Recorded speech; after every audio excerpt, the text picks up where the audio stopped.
Hello, everybody, and welcome to the Galaxy Tennis Podcast. And this week, we're going to be looking back at the Monte Carlo Masters and looking ahead to the rest of the clay court season up until Roland Garros. We're not quite going to touch on the French Open yet, but just to summarise what's happened in the last couple of weeks, Tsitsipas picked up his first Masters 1000 title. It's been a long time coming, beating Rublev in the final. Before that, we had home wins for both Lorenzo Sonego and Pablo Carreño Busta in Sardinia and Marbella, the 250 events there. And maybe just one more to touch on would be the biggest WTA tournament we've had in the last couple of weeks, Charleston, where Veronika Kudermetova took the title. But without further ado, we'll get into it. We talked about both Tsitsipas and Rublev quite extensively in the last podcast, and the way that, we wanted to see both of them really step up and win Masters 1000 titles, and that's the final that we had. So what did you think to that final? Yeah, well, yeah, it was really interesting. I mean, we didn't have to wait long since that discussion at the last Masters tournament in Miami about it feeling like a bit of a missed opportunity for particularly those two guys who hadn't won one yet without the big three or team there. But I mean, we had a tournament here with Nadal and Djokovic there, and they did step up and perform. So I'm sure we'll come on to that with Nadal and Djokovic later. But yeah, in terms of the final, I saw a good bit of it, and I thought it was a good final. But I mean, an extremely impressive performance by Tsitsipas.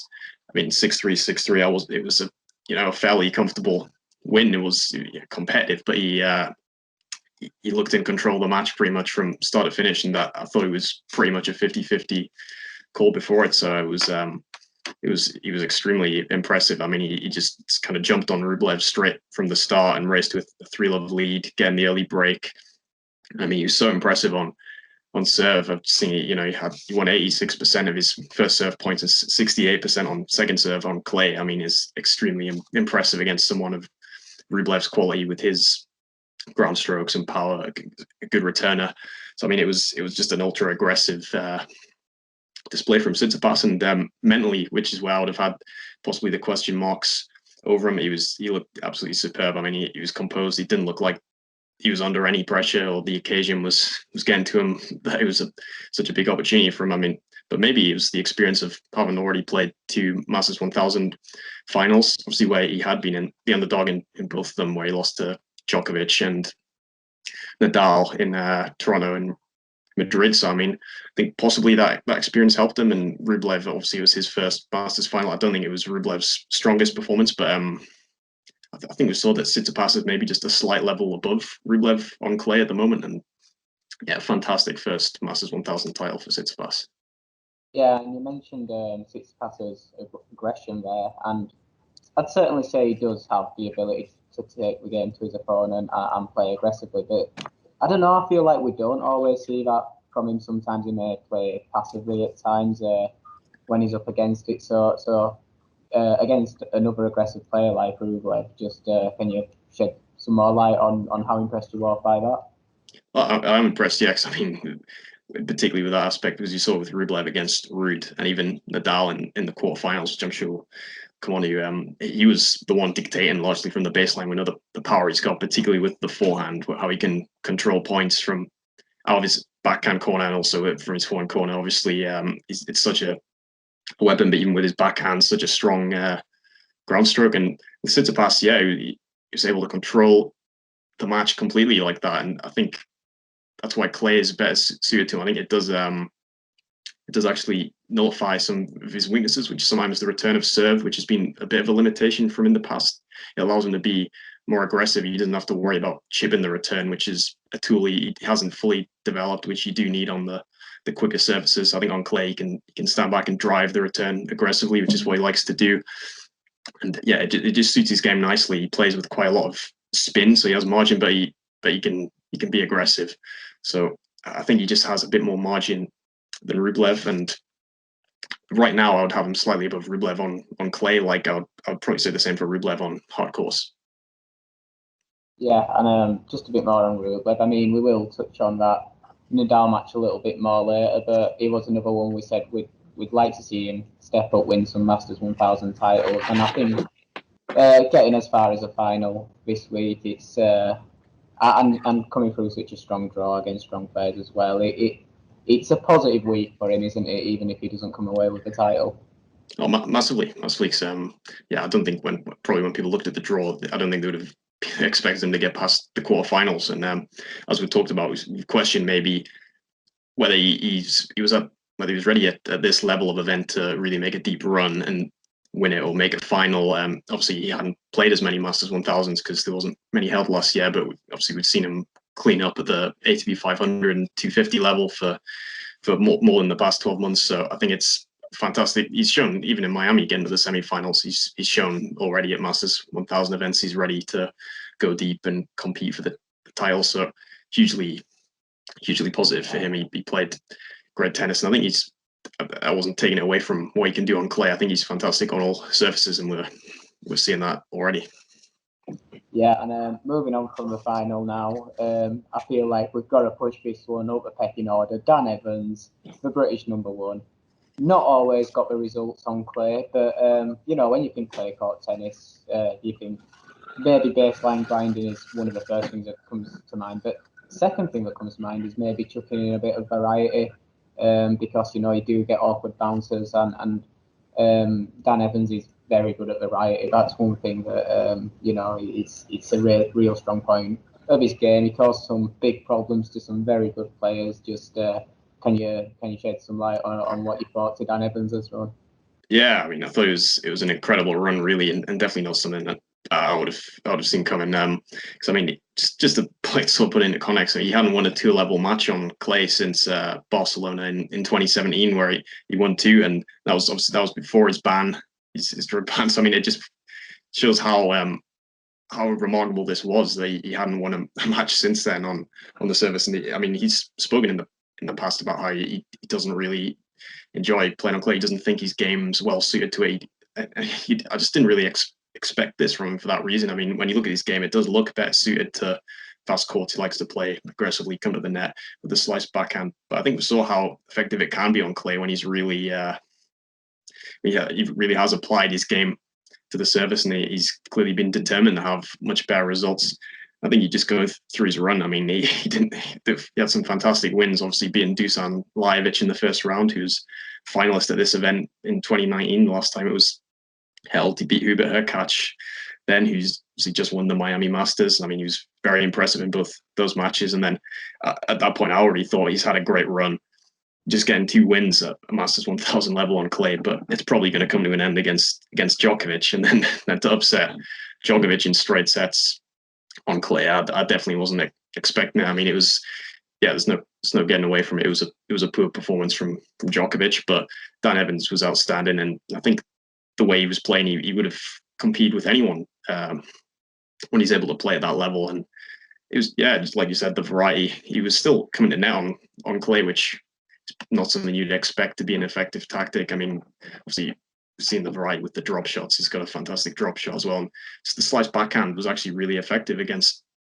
Djokovic at frustrating him, at extending the rallies. He didn't seem willing to do what he needed to get out of those exchanges, and Evans, so he's having success in the short and the long rallies. So then probably even more impressive is backing it up by beating David Goffin in the next round. He's a fantastic clay courter. I mean, on the rare occasions you do see players have these upsets against the big 3 in Grand Slams or Masters events, so often you see them lose the next match or put in a poor performance in the next round. And he said afterwards it wouldn't have been worth it if he didn't follow it up with a strong performance, win or loss. And I mean, he definitely did that against Goffin. I thought that was massively impressive.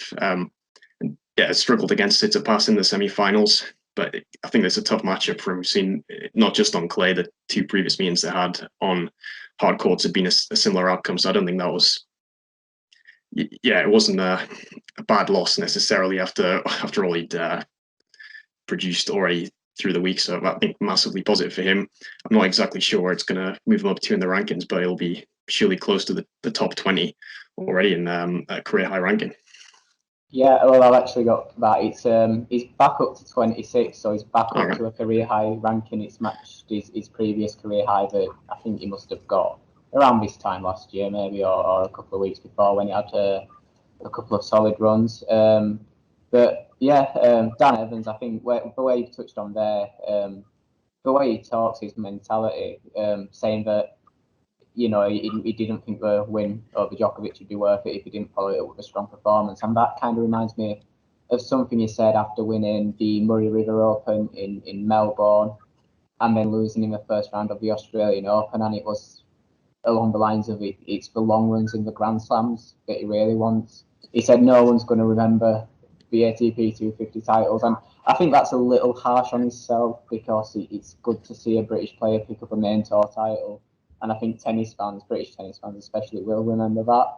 But it just shows that he's always after more, and even with kind of the obstacles in his career, some of them admittedly created by himself, he's still, approaching 30. Is he 30 now? Still trying to hit career highs, still trying to push on. But dispatching of one of the favourites, Novak Djokovic, it's refreshing, isn't it, to come out of a Masters 1000 tournament. And as much as I love all of the big three, the big four, coming out of a tournament this size with two of the big three in the draw and talking about other people. So we'll start with Rublev and Nadal.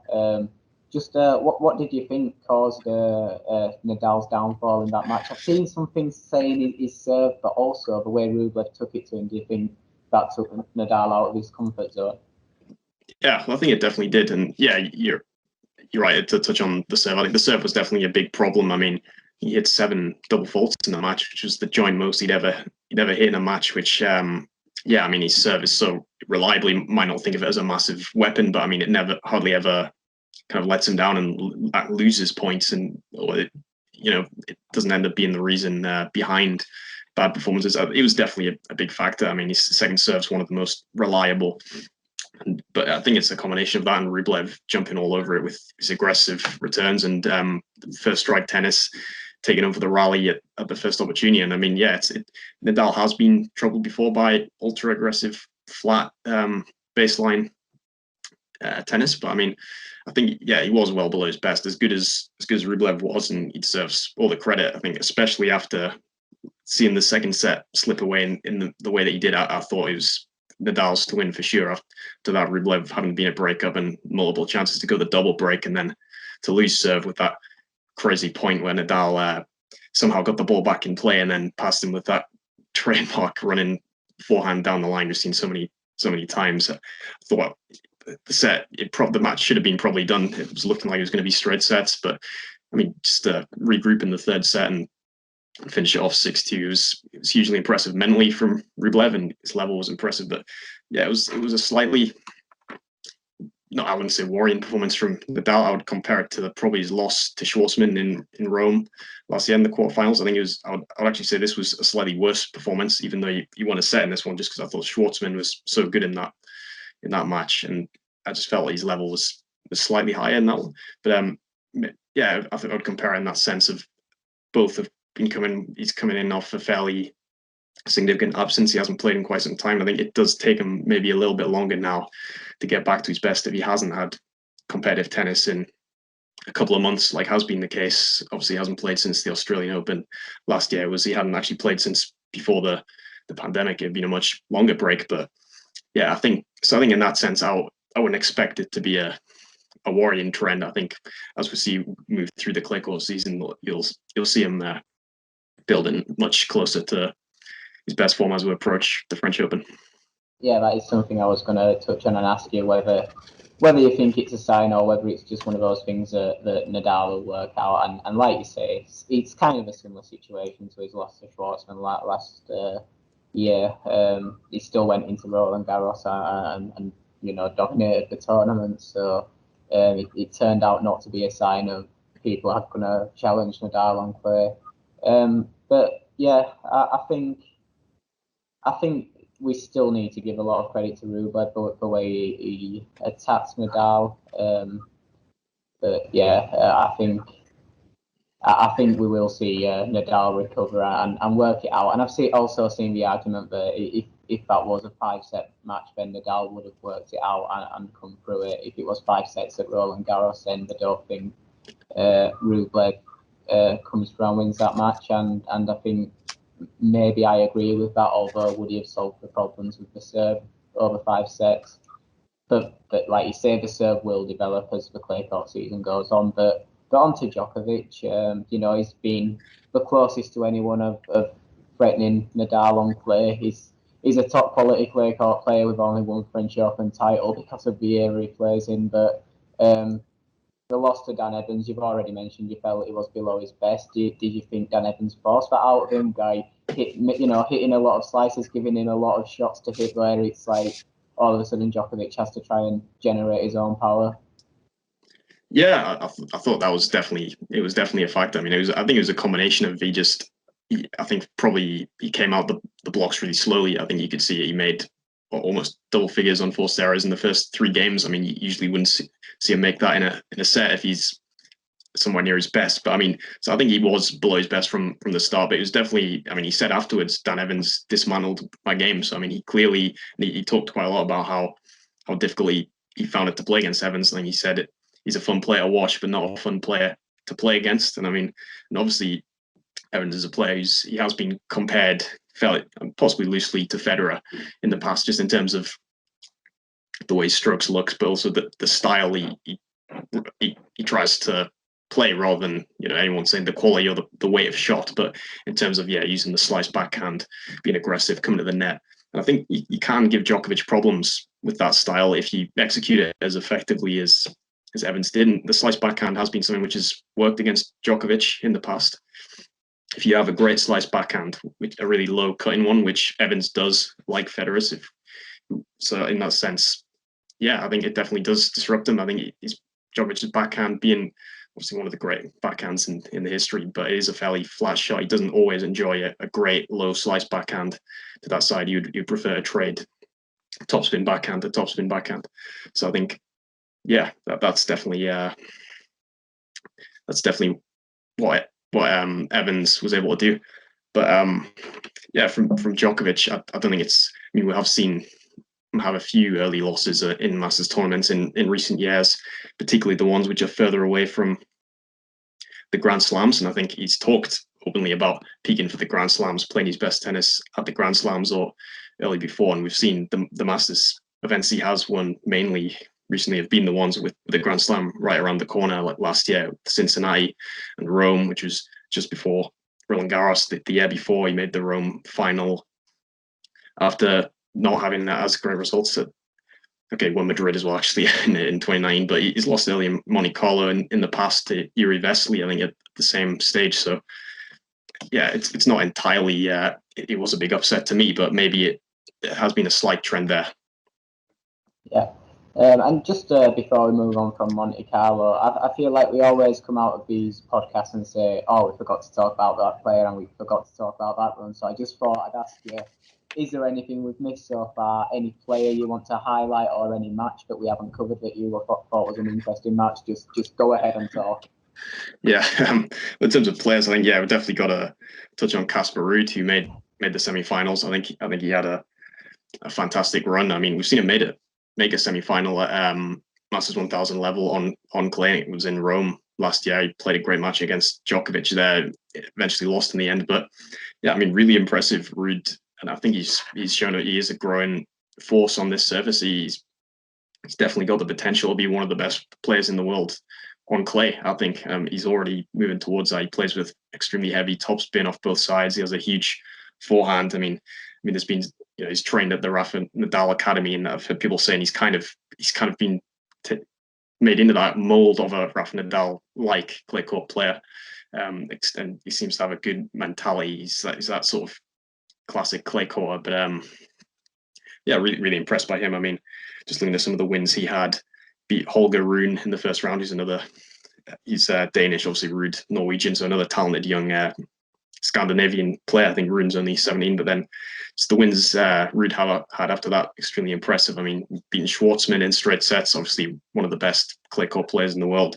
Carreño Busta a good player on all surfaces. He saved match points.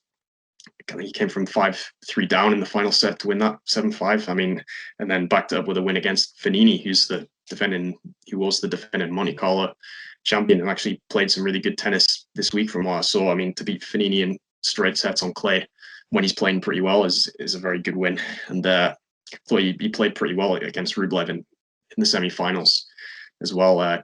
He was up a break in the second set, so he could have been even closer, but it was two tight sets. I think he's someone definitely to look out for as we move through the rest of the clay court season. I wouldn't be surprised to see him at this stage of events regularly from now. Yeah. So moving on from the Monte Carlo Masters. Actually, before we do, I just wanted to mention earlier, but I completely forgot to, how weird I found the Nadal performance coming off the bat. He beat Dimitrov 6-1, 6-1, did he, in round 4? He just looks dominant before that, and then all of a sudden he's struggling against Rublev. But so maybe some extra practice. He doesn't need extra clay court practice, but just the extra time to find his game, get his serve going is going to be a big positive. And we're moving to 2 tournaments next week: Barcelona, an ATP 500, and Belgrade, an ATP 250, and both with really strong draws. So just what are your thoughts going into those?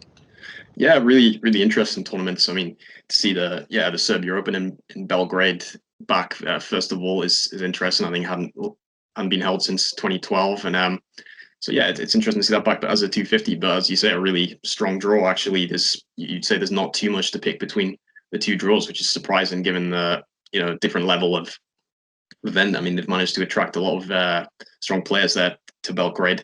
Obviously, Djokovic is there. Dominic Thiem was going to play, but has pulled out. So obviously, there's a few injury concerns over him during the clay court season. We haven't seen a lot of them since I believe Dubai and Doha, where he struggled. So I think Thiem's not quite there. But yeah, they're going to be interesting tournaments. Obviously, I think Djokovic will be looking at his home event to get a title under his belt, and it would be the strong favorite to do so. But I mean, a tough draw. And then obviously Nadal in Barcelona. Yeah, he'll be another event where he's got an incredible record, like Monte Carlo. I think he's won it 9 or 10 times. Barcelona, Monte Carlo's 11 times. So, I mean, just all the clay court events, he has insane records. And I think I wouldn't bet against those two at this level of event, despite what I've said about them being at their best closer to the Grand Slams. But they're gonna be interesting. And sandwiched within the clay court season, at some point we're going to see the return of Roger Federer at the Geneva Open in his home of Switzerland. How much are you looking forward to see Federer? I'm back out on clay, some much needed match practice for him on a surface that doesn't take too much out of the body. Yeah, definitely. It's gonna be interesting to see. I mean, the first time he's played on clay since 2019, obviously, since he missed most of the 2020 season. So yeah, it's gonna be good to see him playing that event. I don't recall if he's played it before. I don't think he's played in Geneva before, unless much earlier in his career. But yeah, usually it's the week before the French Open, so obviously you don't often get a lot of top players playing there. But now with the French Open being pushed back a week, there's now a 2-week gap between Geneva and that. So yeah, I think it's a good move for him to come back there. It'll be good to see him playing at his home event. Obviously, unlikely to see him in Madrid and Rome, but he said he's going to train and prepare for that. So to get that one event under his belt and then go into Roland Garros, which will be similar to like he did in 2019. He played a bit. I think he played Madrid, and then he also played a couple of matches in Rome and pulled out. But it turned out to be fantastic preparation for him for the grass court season, actually playing a bit of a clay court season. He had a really good run at the French Open, getting to the semis. So I think he'll be looking to do that again, use it as a springboard for that really crucial middle to later part of the year where you're going to have Wimbledon, the Olympics, the US Open, which will obviously be his big goals, that stretch. So yeah, it's going to be good to see him back. Yeah, I mean, it is interesting because, like you say, only playing 2 events, probably Geneva and the French Open. And you'd think, well, what's the point if you've only gone into the French Open on the back of one ATP 250? What's the chances you're going to beat Nadal? What's the chances you're even going to beat Djokovic? But even though clay and grass are the 2, complete opposite surfaces that are as far away as you can get from each other, it is really good for him to get proper competitive matches under his belt, so that he finds his game ready for the grass court season, which is where he's got the biggest chance of picking up more titles, maybe even another slam. You wouldn't ever completely discount him for Wimbledon. But then after that, we head into a fortnight of Masters 1000 action. First the Madrid Open, and then Rome. So, how much do you enjoy these tournaments? Oh, I really enjoy this tournament. I always enjoy this part of the season. I mean, it's an interesting part of the season, kind of between Australia. Well, if we're going to include the Indian Wells and Miami as well, but in between Australian Open and French Open, it's the biggest gap between two slams. But the biggest part of that is the European clay court season. And yeah, I always really enjoy it. I enjoy the type of tennis that's played on clay. You see a different brand generally than what you see on hard course and obviously grass. But yeah, sometimes, I mean, obviously there's the physical side. It's a more physical service in terms of long rallies, but I do enjoy watching that at times. But also you sometimes need more creativity angles to win points. So I think you see some really interesting rallies and points playing out on clay, particularly when you've got a different type of player like Dan Evans, who we mentioned, playing on clay like he does. It's a good blend to see him, and then your standard strong physical baseliners. So I always enjoy it. Yeah, I had a very early plans, like not very much in the works, just in discussions to go to the Madrid Masters last season with my friend who was living in Spain at the time. But then obviously, COVID hit, and those very early plans were struck off. That I was getting quite excited already. I was looking up Casa Magica, which is where it's played. It looks a really cool facility. And then it didn't happen. But if you had to drop in some early predictions of winners and maybe standout players who you think might play well, players who you'd like to see more of on clay, see if they can get a couple of wins under your belt, who would you highlight? Is it going to be a Nadal double for the win? Yeah, well, I mean, I wouldn't necessarily bet against it. Although, yeah, going back to what we said about Nadal and Djokovic being maybe stronger at the event closer to the slams, I would say Rome is probably the one you'd say is a banker in terms of I would definitely not bet against Nadal or Djokovic winning Rome, and I'd probably give that to Nadal. He really enjoys the conditions there. Yeah, Djokovic won last year, but I think when we're seeing Nadal with a full clay court season behind him, very tough to beat in Rome. Won it in 2019. And one of the biggest threats you'd say usually to those two would be Dominic Thiem. We're just not really sure where he's at the moment. So yeah, I would say Nadal in Rome. I'd say conditions in Madrid I mean, he's won it 5 times, Nadal, but he doesn't enjoy Madrid generally as much as Rome and Monte Carlo.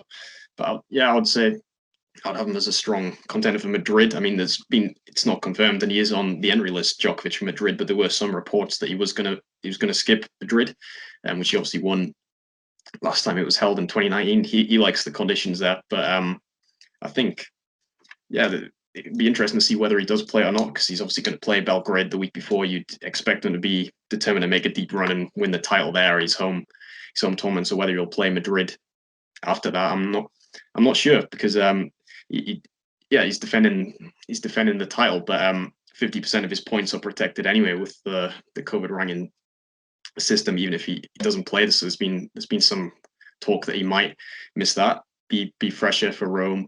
So that'll be interesting. So on that reason, I'm not sure I would pick Djokovic to win Madrid. We could even see a bit of another slightly outside winner. I mean, I don't know if you'd go to Tsitsipas to go back to back in Masters events, but yeah, if I had to be pushed, I probably would go for the Nadal double. Yeah, I you know what, I want to see the Aslan Karatsev hype train set back off, because he's stopped a little, hasn't he? I mean, he has been getting wins under his belt, but he's got 1 or 2 wins last couple of tournaments, and then got knocked out. So I want to see that train set back off, and just some of the younger lads as well. So Rublev, any players whose name doesn't begin with R. Another one, Dominic Thiem. I'd really love to see him back out playing tennis. I'm a big fan of Thiem, and I'd like to see him back on clay courts as well, where It is most comfortable. It'd bring a smile to my face to see that one-handed backhand shining on clay again. So I hope that he does find his fitness and that he's back playing tennis before long. But moving on, I think we will just touch on Roland Garros slightly. You've already touched on it. It's been pushed back a week just to guarantee that the lockdown ends in France and we can get some spectators in. It's kind of a common sense decision. It's certainly more common sense than moving it to September for me. But the problem is it does shorten the already short grass court season. So what's your views on that? Yeah. Well, firstly, I'll just quickly touch on. I realize I didn't fully answer the second part of your previous questions. Yeah, I agree. I think we'll see more deep runs from in terms of players outside of the main favorites. Rude, definitely. I think particularly Rome would be the one. I think he would like the conditions there. Madrid, he's never played before. And I think we're going to see strong runs from Tsitsipas and Rublev again at all the events. Davidovich Fokina, who made the quarterfinals in Monte Carlo, I just wanted to mention he looks very good as well. Had to withdraw during that match with an injury, but he looks like a very good player on clay. So yeah, in terms of Roland Garros, it's not ideal with it moving into the grass court season. So I mean Stuttgart and I believe the event in Holland as well, the 250, which I forget the name of. It's Rosemalen Championships, I believe. Yeah, I think those two events aren't going to be able to be held now, which it's obviously not great. I mean, now just having a 2-week gap between the French Open and Wimbledon. I mean, it's the way it was before it moved to the 3-week gap. So it's not ideal. I mean, you can understand why they've done it to try and give the event the best chance of having spectators there. With it being a week later, obviously with the lockdown that there is in France at the moment. So I can understand it. I mean, it's not great for those grass court tournaments though. Yeah. I mean, I don't know what the practicalities would be of moving Wimbledon back a week as well, just to bring, moving everything back a week. I don't know if that would cause major problems for, those tournament organisations and stuff, or whether, I don't know, maybe the British weather is too bad with that extra week, maybe summer turns back around. I've no idea why Wimbledon has to be in that exact position in the calendar. Do you know? Would you like to see Wimbledon pushed back a week if it could?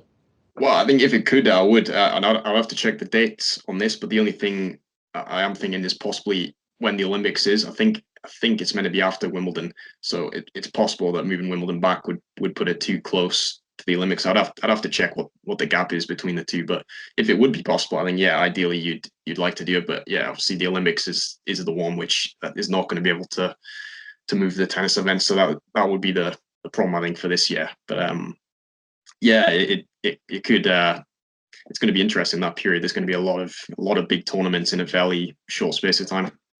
Yeah. And I think that pretty much brings us to our end, doesn't it? I think that's everything we had planned to discuss for today. So thanks to everyone for listening who did. If you haven't already heard this announcement, but we do after every podcast, if you've got a podcast platform that's more convenient for you to listen to us on, we're probably on there now. We have started to get the podcast through to more platforms. And just a little shout for when we'll be back. We'll have little bits of content going out soon, hopefully. But throughout the clay court season, even though we've done this preview for all the tournaments, we will actually be doing a review for every tournament. We hope from now. Well, not every tournament, but every Masters tournament. So, and then up until Roland Garros, where obviously we'll be doing bigger things around that. So, thanks for your time again, Ewan, and thanks for everyone for listening.